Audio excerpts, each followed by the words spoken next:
విభజన సమస్యలే అజెండాగా ఇవాళ రెండు రాష్ట్రాల సీఎంలు భేటీ అవుతున్నారు. 10 ఏళ్ల పెండింగ్లో ఉన్న నీళ్లు, నిధులు, ఆస్తుల పంపిణీపై చర్చించనున్నారు. రాష్ట్రం ఏర్పడిన 10 ఏళ్ల తర్వాత ఫస్ట్ టైం సీఎం స్థాయిలో విభజన సమస్యలపై డిస్కషన్ జరుగుతుండడం ఆసక్తిగా మారింది.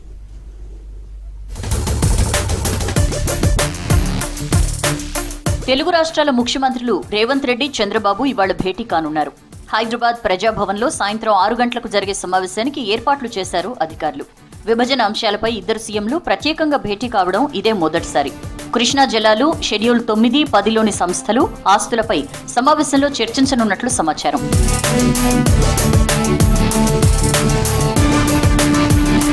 రేవంత్ రెడ్డి సీఎం అయిన తర్వాత విభజన చట్టంలోని పెండింగ్ అంశాలపై స్పెషల్ ఫోకస్ పెట్టారు. ఇప్పటి వరకు విభజన వివాదాలపై రెండు రాష్ట్రాల అధికారుల మధ్య 30 సమావేశాలు జరిగాయి. ఇందులో చర్చించిన అంశాలు, తీసుకున్న నిర్ణయాలు, తేలని అంశాలను అధికారులు సీఎం రేవంత్ కు వివరించారు. సీఎం చొరవతో మార్చిలో ఢిల్లీలో ఏపీ భవన్ విభజన వివాదం పరిష్కారమైంది. మైనింగ్ కార్పొరేషన్ నిధుల పంపిణీ సమస్య కూడా సెటిల్ అయింది.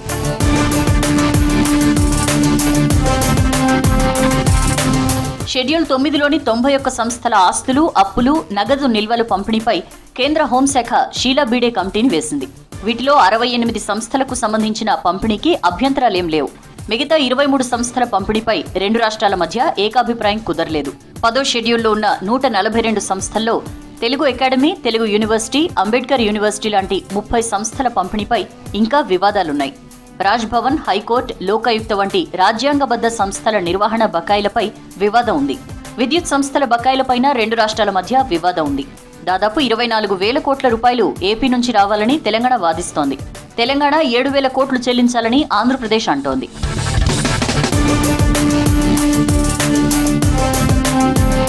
కృష్ణా జలాల పంపిణీపై చర్చించనున్నారు రెండు రాష్ట్రాల సీఎంలు.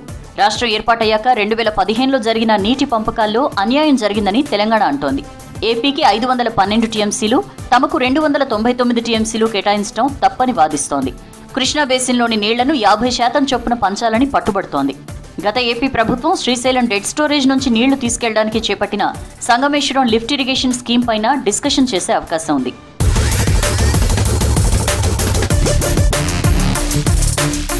ఈ ఏడాది జూన్ 2తో హైదరాబాద్ ఉమ్మడి రాజధాని కాలపరిమితి ముగిసింది. ప్రస్తుతం ఏపీ అధీనంలో ఉన్న lake view guest house, CID office వంటి భవనాలను స్వాధీనం చేసుకోవాలని తెలంగాణ ప్రభుత్వం చూస్తోంది. ఏపీలో విలీనమైన 5 పంచాయతీలను భద్రాచలంలో కలిపే అంశంపై చర్చించాలని మంత్రి తుమ్మల ఇటీవల సీఎంను కోరారు.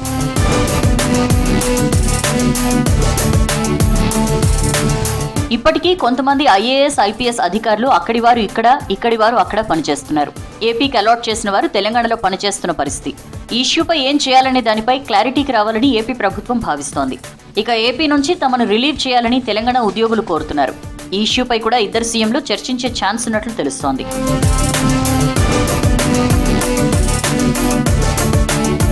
పోలవరం ప్రాజెక్టు నిర్మాణం, విలీన గ్రామాల సమస్యలపై రెండు రాష్ట్రాల ముఖ్యమంత్రులు చర్చించాలన్నారు సిపిఐ జాతీయ కార్యదర్శి నారాయణ.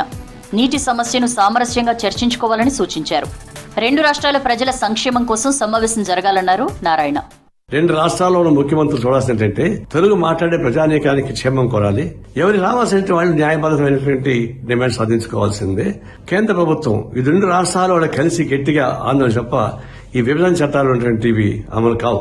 ఎవరి హక్కులను కాపాడుకుంటాం. అదే సందర్భంలో పట్టుడిపులతోటి పరిష్కారం చేసుకుంటే మంచిది. ఇది ఒక ఇప్పుడు పోలవరం సమస్య ఉంది. భద్రాచలం మునికి మాకు దారి కావాలని వాళ్ళు అంటున్నారు. పోలవరం కట్టాలంటే ఆంధ్రప్రదేశ్ ప్రాంతం కావాలంటున్నారు. ఇవి కూడా చర్చించుకోవచ్చు. విభజన అంశాలతో పాటు తెలంగాణ కొన్ని డిమాండ్లను ఇద్దరు సీఎంల సమావేశం ముందుకు తెస్తున్నట్లు సమాచారం. ఏపీకున్న 1000 కోట్ల తీర ప్రాంతంలో వాటా ఇవ్వాలని కోరే ఛాన్స్ ఉంది. తెలంగాణకు ఓడరేవులు లేకపోవడంతో ఆంధ్రాలోని కృష్ణపట్నం, మచిలీపట్నం, గంగవరం పోర్టులో భాగం ఇవ్వాలని, టీటీడీలోనూ వాటా ఇవ్వాలని తెలంగాణ కోరే అవకాశం ఉంది.